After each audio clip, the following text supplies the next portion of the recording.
സംസ്ഥാനത്ത് വേനൽ ചൂട് കടുക്കുന്നു. 6 ജില്ലകളിൽ താപനില കുതിച്ചുയരുമെന്നാണ് മുന്നറിയിപ്പ്.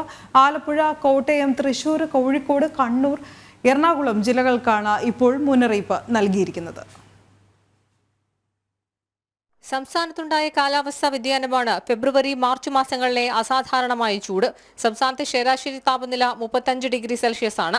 ആലപ്പുഴ, കോട്ടയം, തൃശൂർ, കോഴിക്കോട് ജില്ലകളിൽ ഉയർന്ന താപനില 37 ഡിഗ്രി സെൽഷ്യസ് വരെയും എറണാകുളം, കണ്ണൂർ ജില്ലകളിൽ ഉയർന്ന താപനില 36 ഡിഗ്രി സെൽഷ്യസ് വരെയും രേഖപ്പെടുത്തുമെന്നാണ് മുന്നറിയിപ്പ്.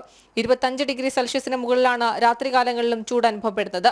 പകൽ 11 മണി മുതൽ വൈകുന്നേരം വരെ തുടർച്ചയായി വെയിൽ കൊള്ളുന്നത് സൂര്യാതപത്തിന് കാരണമാകും. കഴിഞ്ഞ 30 വർഷത്തിനിടയിൽ ഇതാദ്യമായാണ് ഫെബ്രുവരിയിൽ ഉയർന്ന താപനില രേഖപ്പെടുത്തുന്നത്. ദാഹമില്ലെങ്കിലും ധാരാളം വെള്ളം കുടിക്കണം. പുറത്തിറങ്ങുമ്പോൾ കുടയോ തൊപ്പിയോ ഉപയോഗിക്കണം. കട്ടി കുറഞ്ഞ ഇളം നിറത്തിലുള്ള വസ്ത്രങ്ങൾ ധരിക്കണമെന്നും മുന്നറിയിപ്പിൽ പറയുന്നു. പകർച്ചവ്യാധി മുന്നറിയിപ്പ് ആരോഗ്യവകുപ്പും നൽകിയിട്ടുണ്ട്. ജനം, തിരുവനന്തപുരം.